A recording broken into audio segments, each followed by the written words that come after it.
ही हिम्मत तो मुझ में पहले भी थी और अब भी है, आपके आज़ादी देने या ना देने से मुझ में कोई फ़र्क नहीं पड़ा है। और किस बात से मैं आपसे डरूँ? आपको जितना बिगाना था आप बिगाड़ चुके हैं और वैसे भी मैं तो आपकी नज़रों में एक ऐसी औरत हूँ, जो लोगों को अपने खूबसूरती की जाल में फँसाती हूँ, तो आपसे क्या डरना? अगर आपने मेरा कुछ बिगाड़ भी दिया तो मैं किसी और के पास चली जाएगी। आर्या जैसे जैसे बोल रही थी, रुद्रम का गुस्सा वैसे वैसे बढ़ता जा रहा था। आर्या की हिम्मत कैसे हुई खुद के बारे में ऐसे बोलने की, लेकिन आर्या यही नहीं रुकी, उसने उन लोगों का नाम लेना शुरू कर दिया जिसके बारे में एक बार रुद्रम ने उससे कहा था कि वो ऐसे ही दूसरे मर्दों को अपनी खूबसूरती के जाल में फंसती होगी। पहले जब रुद्रम को आर्या के बारे में गलतफहमी थी, जब वो आर्या को किसी लड़के के बात करते हुए देखता था तो उसे ऐसे ही ताना मरता था कि वो बस अपनी खूबसूरती से लड़कों को अपने जाल में फंसाना आता है। उस समय रुद्रम की नजरों में आर्या किसी कोठे वाले से कम नहीं थी जिसका काम उसे सेटिस्फाई करना था। आर्या के कहने का मतलब था कि अगर रुद्रम उसके साथ कुछ करेगा या उसका कुछ बिगड़ेगा तो वो दूसरों मर्दों के पास चली जाएगी, और रुद्रम ऐसा कैसे होने दे सकता था? आर्या सिर्फ और सिर्फ उसकी कोई चाहकर भी उसे आर्या से दूर नहीं कर सकता था, खुद आर्या भी नहीं। आर्या की हिम्मत कैसे हुई उसे छोड़कर किसी और के पास जाने के बारे में सोचने की? वाइफी, रुद्रम गुस्से से दहाड़ा। आर्या ये सारी बात अपनी आंखें बंद किए बोल रही थी, इस बात से अनजान कि जैसे जैसे वो बोल रही थी रुद्रम का चेहरा भयानक होता जा रहा था, और जैसे ही उसके कान में रुद्रम की आवाज पड़ी वो एकदम से चिहुक उठी। रुद्रम गुस्से से बोला, वाइफी आज तुम कुछ ज्यादा नहीं बोल रही हो? तुम निकलो बाहर, मैं तुम्हें बताता हूँ कि मेरे सामने किसी और आदमी का नाम लेने का अंजाम क्या होता है। तुम्हारी हिम्मत भी कैसे हुई मेरा सामने किसी और गैर मर्द का नाम लेने की? आज मैं तुम्हारे साथ वो करूंगा, तुम अपने मुंह से किसी और का नाम लेने से पहले 100 बार सोचोगी। ये बोलकर रुद्रम ने गुस्से से आर्या को उसके बाजू की पकड़कर उसे लगभग घसीटते हुए कार से बाहर निकाला और उसे सीधे अपने कंधे पर किसी बोरी की तरह डाल उसे उस बिल्डिंग के अंदर ले गया। ये सब इतनी जल्दी हुआ कि आर्या को कुछ समझ नहीं आया, और जब तक उसे समझ आया उसने खुद को रुद्रम के कांधे में पर पाया। ये देखकर आर्या घबरा गई और खुद को रुद्रम की पकड़ से छुड़वाने की नाकाम कोशिश करते हुए बोली, ये आप क्या कर रहे हैं? छोड़िए मुझे। मैंने कहा ना, मुझे आपके साथ कहीं नहीं जाना है, और वैसे भी जब आप मुझे अपनी बीवी मानते ही नहीं है तो आपको क्या फर्क है? मैं कुछ भी करूं, मेरा जो मन होगा मैं वो करूंगी, समझे आप कोई नहीं होते मुझे रोकने वाले, इसलिए मुझे नीचे उतारिए। आप मेरा साथ इस तरह जोर जबरदस्ती नहीं कर सकते हैं। आर्या रुद्रम के पीठ पर लगातार मारते हुए चिल्ला रही, पर रुद्रम के ऊपर आर्या के चिल्लाने का कोई असर नहीं हो रहा था, बल्कि उल्टा आर्या की बातें सुनकर रुद्रम का दिमाग और गर्म हो गया। गुस्से के मारे उसकी आंख एकदम लाल पड़ गई थी। रुद्रम जल्दी से आर्या को बिल्डिंग के अंदर गया। अंदर पहुंचकर रुद्रम उसे सीधे अपने रूम में ले जाकर जोर से बेड पर पटक दिया। आउच! आह! रुद्रम के इस तरह पटकने से आर्या दर्द से चिल्ला उठी। सच में रुद्रम ने कुछ ज्यादा ही जोर से उसे फेंका था। आर्या अपने दर्द को काबू करते हुए हिम्मत के साथ बोली, आपकी हिम्मत कैसे हुई? आर्या अभी इतना ही बोल पाई थी कि रुद्रम एकदम से उसके ऊपर आ गया और उसके होठों पर उंगली रखते हुए बोला, चुप, एकदम चुप, अगर तुमने एक शब्द भी और कहा तो मुझसे बुरा कोई नहीं होगा। और क्या कहा? तुम्हें मेरी हिम्मत कैसे हुई तुम्हारे साथ ऐसा करने की, और तुम्हारी हिम्मत कैसे हुई ये सब बोलने की? हाँ, और मैं कौन होता हूँ? वाइफी, मैं कुछ महीने के लिए क्या गया, तुम मुझे इतनी जल्दी भूल गई कि मैं कौन हूँ? पति हूँ मैं तुम्हारा, और याद रखना ये बात मुझे दोबारा तुम्हें याद दिलाने की जरूरत ना पड़े, समझी? वरना मैं। इतना बोल रुद्रम आर्या को किस करने के लिए आगे बढ़ा ही था कि आर्या, जो बार बार रुद्रम से छूटने के लिए बेड पर छटपटा रही थी, उसे रुद्रम की धमकी सुनकर गुस्सा आ गया। इसकी तो आखिर ये आदमी उससे चाहता क्या था? ना खुद चैन से रह सकता था और ना उसे रहने दे रहा था। आखिर उसने गलत ही क्या बोला? सच ही तो था। आखिर कौन सा पति अपनी पत्नी को भरे लोगों के बीच बेइज्जत करता है और उस पे अपना हुक्म थोपता है? यहाँ आकर उसे ये याद दिला रहा है कि वो उसका पति है। आर्या को इस वक्त इतना गुस्सा आ रहा था कि ये बयां करना भी मुश्किल था कि वो कितने गुस्से में थी। लेकिन अंदाजा इस बात से लगाया जा सकता था कि गुस्से से उसका पूरा चेहरा लाल पड़ गया था। आर्या को जल्दी से गुस्सा नहीं आता, पर आज सच में रुद्रम ने हद पार कर दी थी। इसलिए तो उसे अब रुद्रम के गुस्से से घंटा फर्क नहीं पड़ रहा था और ना ही उससे डर लग रहा था। आज आर्या ने सोच लिया था, अगर आज रुद्रम ने उससे अपने किया की माफी नहीं मांगी तो वो अभी के अभी रुद्रम से अपने सारे रिश्ते खत्म कर देगी। वो अब ऐसे घुट घुट कर नहीं जीना चाहती थी। ये क्या तरीका था? उसने पहले खुद उसे आजादी थी और कहा कि वो जो चाहे कर सकती है, और अब जब वो कुछ कर रही थी तो उसने अपने पावर का इस्तेमाल कर बिना किसी वजह से उसे रेस्टोरेंट से निकाल दिया।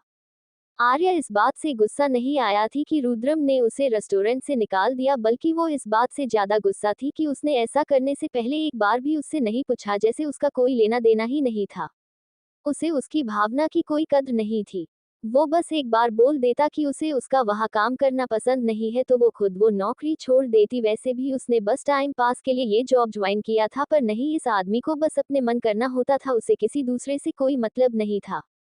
पर आर्या ने सोच लिया था कि वो इस बार चुप नहीं बैठेगी। आर्या ने अब आर और पार की लड़ाई करने का इरादा कर लिया था। अरे बहुत हुआ यार ये रोज रोज की लड़ाई और बहस। बस अब आर्या से और ये सब बर्दाश्त नहीं हो रहा था। आर्या ने जब देखा कि रुद्रम उसे किस करने के लिए आगे बढ़ रहा था तो ये देखकर आर्या का गुस्सा और बढ़ गया, क्योंकि इस आदमी को बस यही था। लेकिन उसने भी सोच लिया था कि आज वो उसे खुद के करीब नहीं आने देगी, इसलिए आर्या ने ना आओ देखा न ताव और एक जोरदार लात रुद्रम के प्राइवेट पार्ट पर मारा दी, जिससे रुद्रम का चेहरे का रंग उड़ गया। आउच! वो आर्या के इस एक्शन के लिए बिल्कुल भी तैयार नहीं था। उसे बिल्कुल भी उम्मीद नहीं थी कि आर्या उसके साथ कुछ ऐसा भी कर सकती है, क्योंकि ये पहली बार तो नहीं था जब वो ऊपर अपने जोर दिखा रहा था, पर आर्या ने पहले कभी ऐसे रिएक्ट नहीं किया था।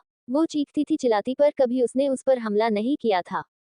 रुद्रम दर्द से करहाते हुए बोला, आर्या ये क्या किया तुमने? उतना बोलकर रुद्रम अपना वो पार्ट पकड़कर बेड पर लेट गया।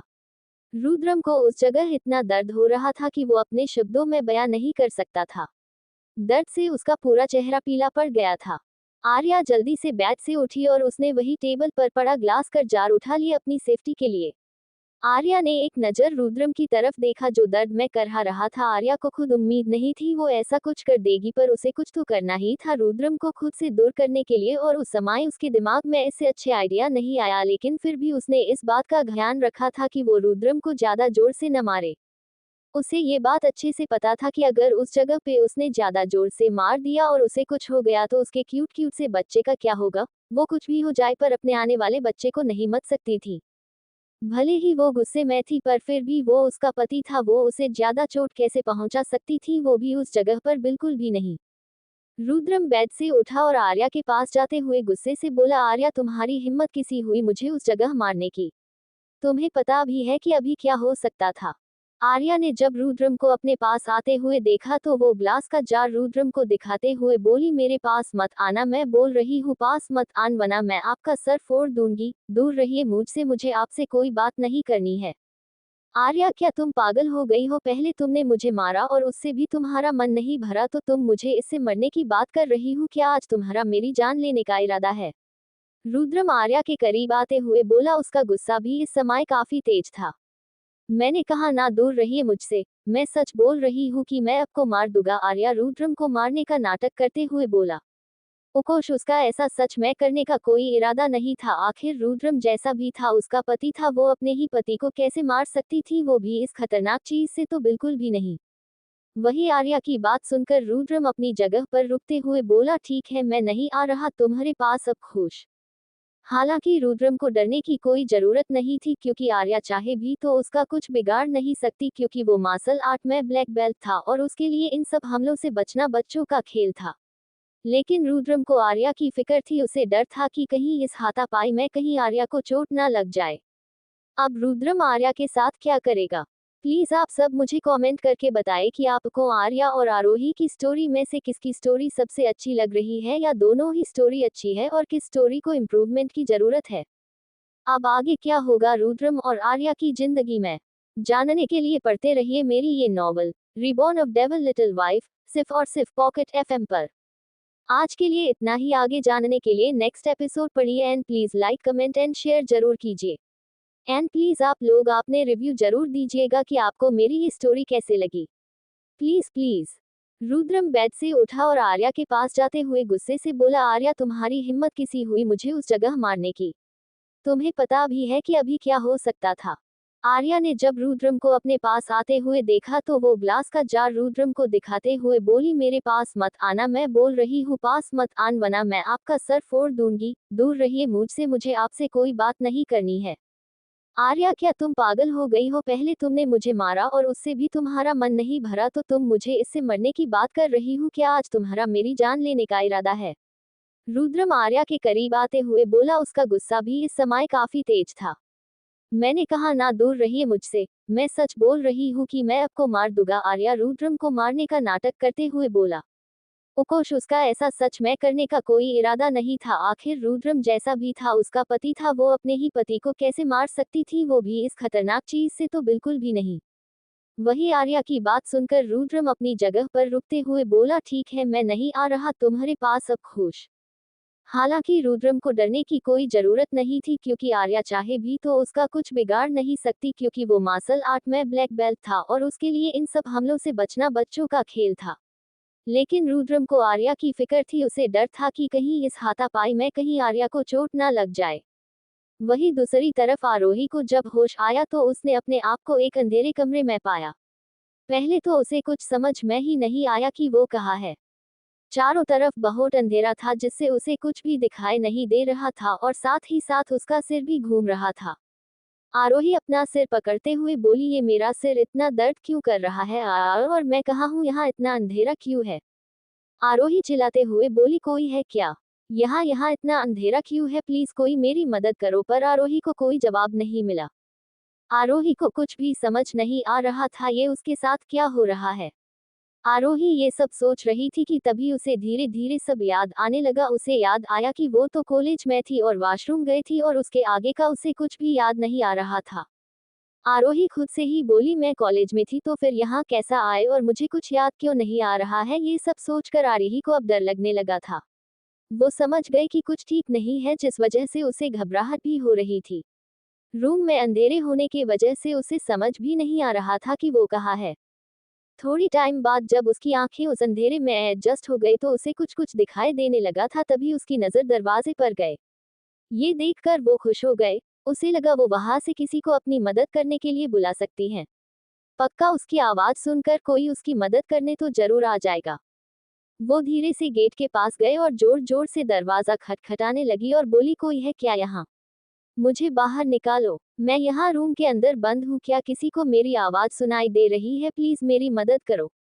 आरोही ऐसी ही चिल्लाती रही पर उसे कोई जवाब नहीं मिला। ये देखकर वो वही जमीन पर बैठ गए। उसे इस समय दक्ष की बहुत याद आ रही थी। वो धीरे से बोली, हबी आप कहाँ हो? मुझे आपकी बहुत याद आ रही है और मुझे बहुत डर भी लग रहा है। हबी प्लीज जल्दी से मेरे पास आ जाओ और मुझे यहाँ से ले जाओ।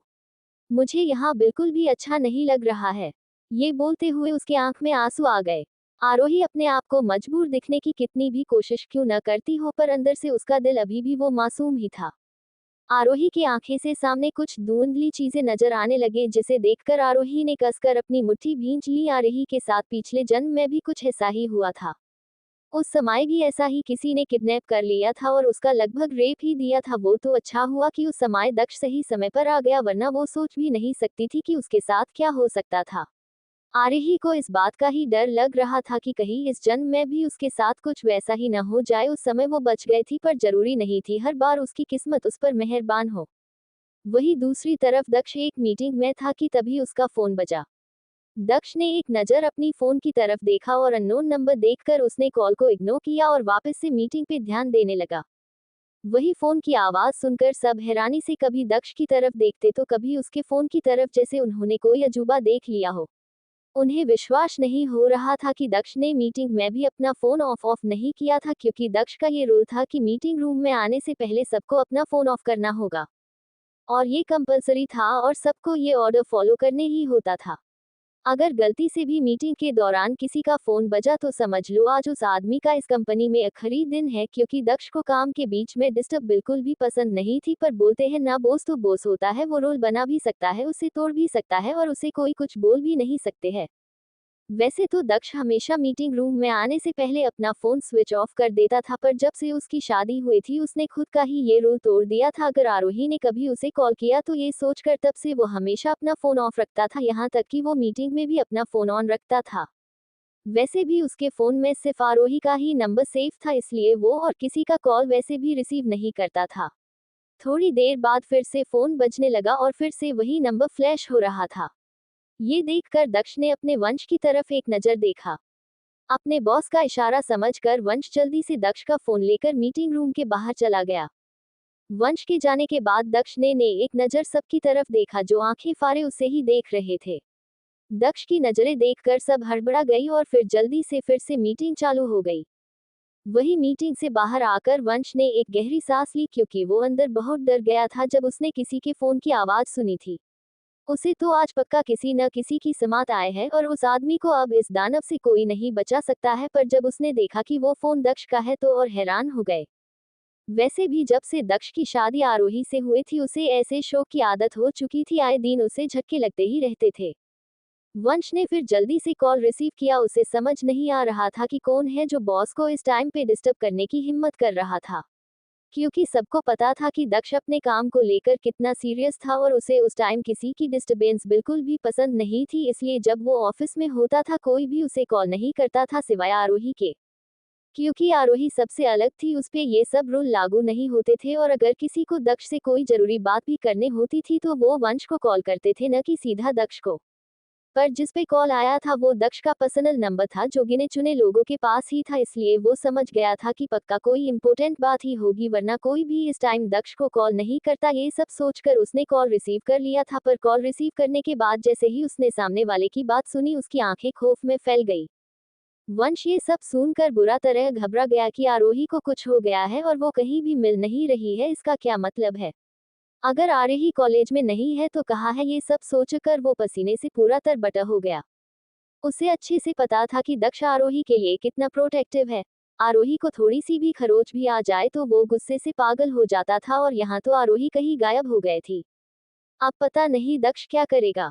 वो बस भगवान से एक ही प्रार्थना कर सकता था कि आरोही को कुछ न हो वरना वो शैतान सब कुछ तबाह कर देगा। उसने एक सेकंड की भी देरी करने की हिम्मत नहीं की और जल्दी से मीटिंग रूम में अंदर गया और दक्ष को सब कुछ बताया जो उस आदमी ने उसे बताया था। दक्ष ने आरोही के पीछे अपने कुछ आदमी के लगा रखे थे जो छुपकर उसकी हर एक मूवमेंट की खबर रखते थे और जब उसने अचानक से आरोही कहीं दिखाई नहीं दी तो वो डर गए और उन्होंने जल्दी से ये बात बताने के लिए दक्ष को कॉल किया। और जैसा कि एक्सपेक्टेड था ये सब सुनकर दक्ष के चेहरे के एक्सप्रेशन एकदम से सर्द हो गए। उसके आसपास का ऑरा खतरनाक हो गया और दक्ष को इस तरह देखकर सब कांपने लगे, क्योंकि दक्ष इस समय किसी शैतान से कम नहीं लग रहा था। उन्हें समझ नहीं आ रहा था कि किस इंसान ने इस शैतान को इतना गुस्सा दिला दिया था। क्या उसे अपनी जान प्यारी नहीं थी? किसी ने भी कुछ भी बोलने की हिम्मत नहीं थी, यहाँ तक कि बहुत सारे लोगों ने डर के मारे अपनी सांस भी रोक ली। उन्हें डर था कि कहीं उनकी सांस लेने की आवाज सुनकर दक्ष का गुस्सा उन पे फूट गया तो पता नहीं वो उसके साथ क्या करेगा। पर दक्ष बिना कुछ बोले वहां से चला गया। दक्ष ने एक शब्द भी नहीं कहा था, वो बहुत ही शांत था, पर वंश बता सकता था कि ये तूफान से पहले की शांति थी। दक्ष ने जल्दी से किसी को कॉल किया और बोला पता करो वो कहाँ है, मुझे 5 मिनट में उसकी लोकेशन चाहिए। ये बोलकर उसने फोन कट कर दिया। वंश भी दक्ष के साथ ही चल रहा था, पर वो चल कम भाग ज्यादा रहा था क्योंकि दक्ष बहुत तेज चल रहा था और उससे पास पहुंचने के लिए वो लगभग दौड़ना पड़ रहा था। दक्ष जल्दी से जाके कार में बैठ गया। वंश भी जल्दी से पैसेंजर सीट कर दरवाजा खोलकर बैठ गया और दक्ष की तरफ ही पैर बढ़ाते हुए बोला सर, इसमें उस टाइम की फुटेज जब मैडम गायब हुई थी। ये सुनकर दक्ष ने कुछ नहीं कहा, बस चुपचाप वो फुटेज देखने लगा। वंश को अच्छे से काम करने आता था, ऐसा ही नहीं वो दक्ष सिंघनिया का असिस्टेंट था। उसे अच्छे से पता होता था कि दक्ष को कब क्या चाहिए होता था। जब उसे आरोही के गायब होने के बारे में पता चला तो उसने किसी से बोलकर उस टाइम की फुटेज निकलवा ली थी जिस समय आरोही गायब हुए थी।